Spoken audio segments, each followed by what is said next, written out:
Hey everybody, welcome back to Electric Cafe. Today's video is day number 7 of my 30 days focused on 70s and 80s new age related music. What can you say about Tangerine Dream? Hard to not touch on 70s and 80s new age and ambient music without mentioning Tangerine Dream.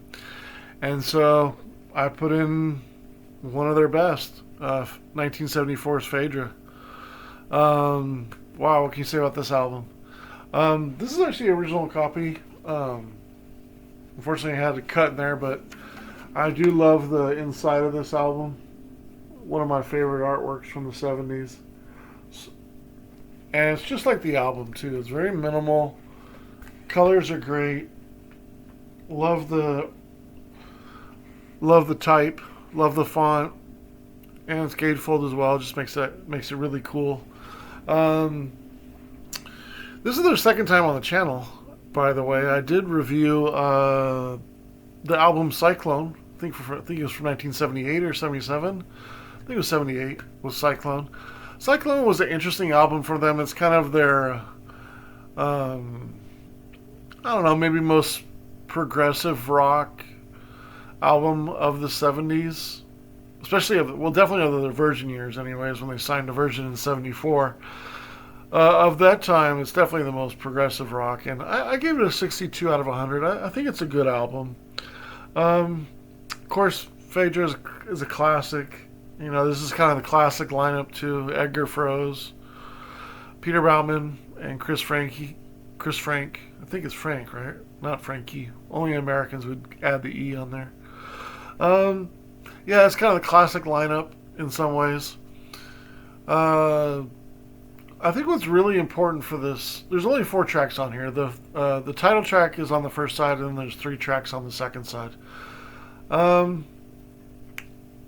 think one of the most important things about this album is the space it creates. Like, this is 1974, and to have an album that is this sparse, and it's almost singular in a lot of ways too, because there's like sequencer sounds or keyboard sounds, and they're pretty consistent and minimal and evolving over the course of sometimes almost the whole song. So I think that's really important for the album as far as it being a bit groundbreaking for the time.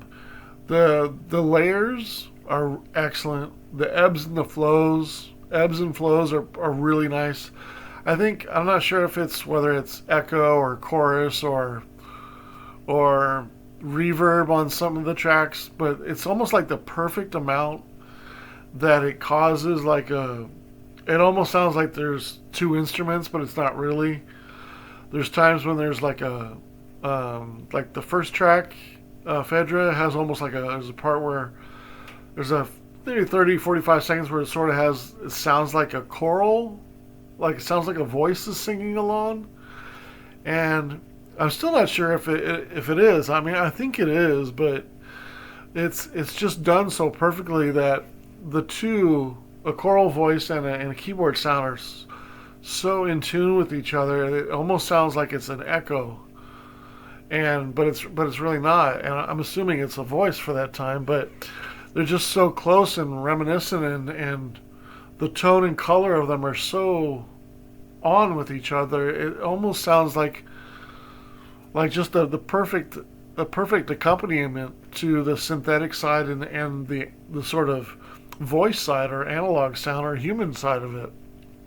I think that's always one thing I look for when I look for cool music in 70s and 80s music at the beginning of this, the first 10, 20 years of synthesizer music is is how do they make the synthesizers, how do they make the keyboards human sounding, right? Like, that's always been an ongoing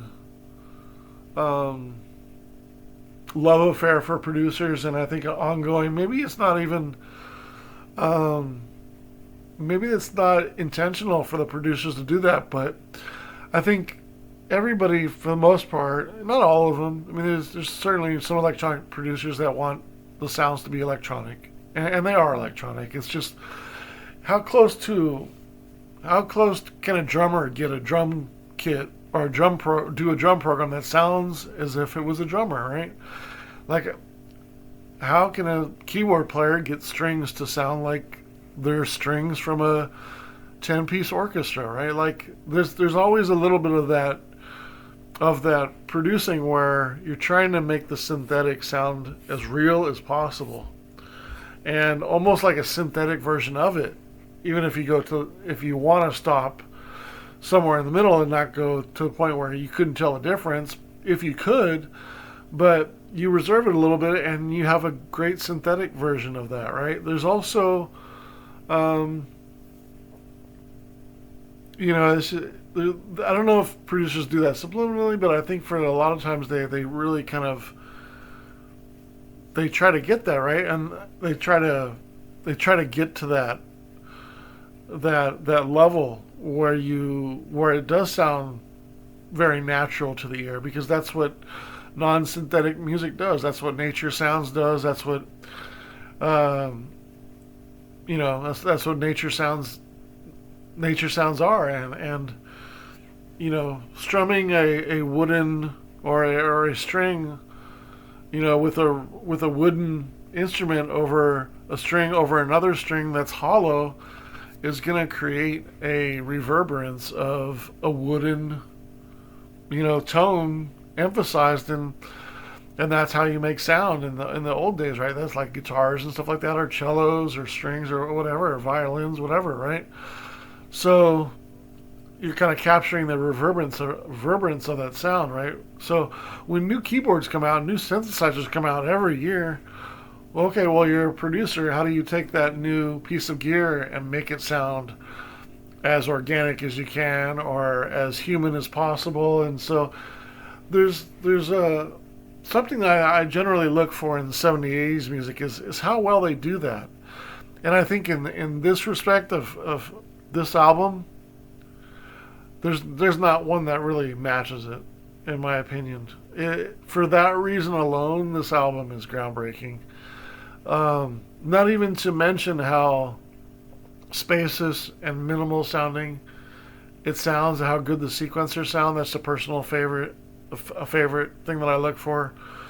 How can it be so dramatic in 1974 without being cheesy? And that's another thing I look for. Like, it's beautiful without being corny, right? That's kind of the study in minor tones, right? The study in minimalism. The study on how do you make the absence of sound as important as having sound, right? It's like, that's what the beauty of ambient music is for me, is the space in sounds, and as much as the sounds that are there is the sounds that aren't there, or how the sounds are used, or what they're made of, or what theme are they going with, right? Is it space music? Or does it sound like it would be in space? How well does it sound like it would be in space, right? There's things that I try to judge in ambient music, and things that I look for, and this hits so many things on the head as far as accomplishing those in 1974. It's just that I think that's why probably this one is so highly regarded, even as among Tangerine Dream fans. I would think if you said 9 out of 10, if you asked 9 out of 10 Tangerine Dream fans, what are the top 3 or even top 5 top 5 Tangerine fan albums, I think probably 9 out of 10 would include this in the top 3. Probably 10 out of 10 would include it in the top 5. And it's warranted. There's also some speed changes. There's some creativity done in here where there's sort of it's almost amazing how much is going on and how much depth is created, even though at times there's only like one person playing an instrument, and the other person's sort of messing with the speed, right? There's a sound here where track number 2, Mysterious Semblance at a Strand of Nightmares, that track. at the end the keyboards are coming out of tune, right? And he's playing the mellotron, right? Balancing the layers while playing. I guess turned out it was I think it was Edgar Froese's girlfriend who recorded this track with him, and they had a lot of issues during the recording process of setting up the equipment and getting it to be tuned, and with humidity and stuff that can affect electronics. You know, some things are going to be out of tune when you come back the very next day. When you come, they can be out of tune while you're playing it. So there's a part in the song where it becomes out of tune, and it's toward the end, and it kind of resolves itself in a strange way, and it adds so much charm to the song and uniqueness to the song because it's natural the way it did it, and it wasn't man-made, which I think adds a really interesting dynamic to the album and to that song. It's almost like, you know, these are analog synthesizers, right? You know, this is done with electricity, right? This is like the early form of electronic music. And to have them sort of affect the sound because they're going off or going wrong, or the signal's fading, or the signal is becoming affected, and it's doing it itself, is really cool. it just adds a lot of charm to it. There are some sounds in here that are very heavily processed, and some almost sound like nature or birds are in the background, like at 11:57 on track number 1 on the title track. Sort of sounds like birds are sort of in there, but they probably aren't. It's probably just keyboards, but it sort of sounds almost like there's nature in the background. And the darkness towards the end is pretty amazing on the title track as well. I gave the title track 4 stars. Track number 2, I gave it 3 stars. Track number 3, Moments of a Visionary, 3.5 stars. And also Sequence C, I gave 3.5 stars as well. Sequence C almost sounds like, the last track almost sounds like the world is being formed. It's kind of has this like, such a big picture, like a planet is being formed, and has so much depth and sci-fi. Like, when I sometimes I give like analogies of what it sounds like to me, or what I'm picturing seeing, right?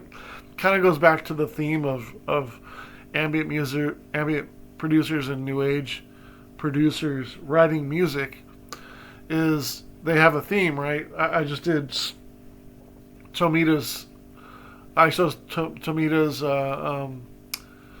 album,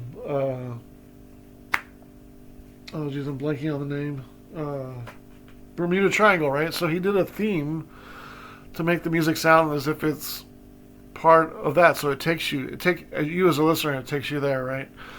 So when I say it sounds like a planet's forming, like there's no more, almost no more glowing analogy I can give than that, because like that is like the most, I would think that like in nature would be the most amazing thing in sci-fi to witness, would be a planet forming, especially on the more wonderment side, the more awe side, the more stargazing side. Now the opposite of that would be more dangerous side, would be like watching a black hole work, right? Like that would be pretty daunting, pretty scary, but at the same time pretty amazing, but really scary. But the opposite of that, right, is Sequence C. It sounds like there's a planet forming, and you're like watching it. You're there watching it, and that's how the album ends. And it's interesting. It's only a 2-minute track, too, 2 minutes and 15 seconds, that it does that, while the rest of the album is the longer track. And I find that kind of interesting too, because it's almost like ending the album on a well, this is like a picture of what's going to happen. Like here's a story, and then there's like a montage of what ends up happening, right? Like it's almost like this. All the first three songs were made before time. Like it's almost like pre the planet being made, and then the planets are being made in track four. Like that's that's how it sounds to me, and that's pretty. If an album can take you to that type of uh, sci-fi thinking, it's just amazing. I can't imagine listening to this album like in a laserium or planetarium or something like that. It would just be awesome. But yeah, when I add up the stars, it's 3.5. Sorry, it's 16 stars divided by 4, which is a 3.5, which is somewhere around like 75, 76. I gave this album full points added on top for what it does as a total piece. I gave it an additional 5, 6 points, which is very rare for me. It needs to be a genre classic for space ambient. It's a genre classic for new age music. It's a genre classic for Berlin school styled ambient music. So I give it an 81 out of 100. What could be stopping it from being higher, even higher? I don't know if there's anything. There's 26 minutes, 30. It's nearing 40 minutes. I'd maybe like one more song in there. Maybe bridging the gap of track 3 to 4. I feel like there's an opportunity in there. 2 is interesting because it's the least highest rated I have.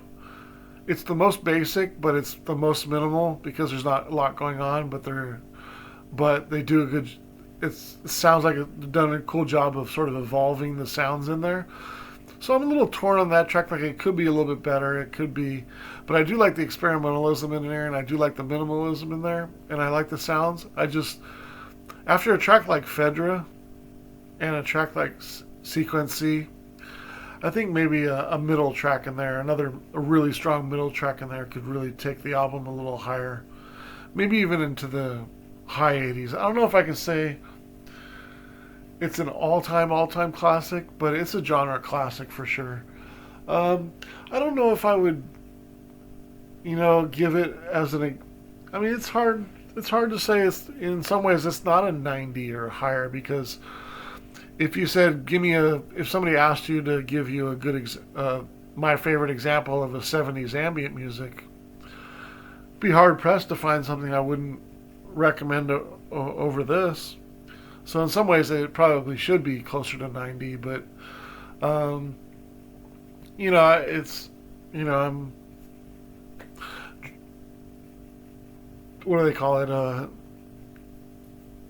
I'm judging very minor differences, and an opinion could be, one day it could be a 90, one day it could be an 80. I don't know. It's just it's some of these albums are difficult to gauge as well. Some of them are difficult to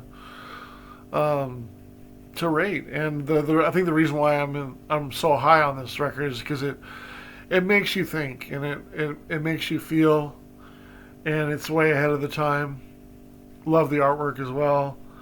I love the combination of synthetic and sort of nature sounding.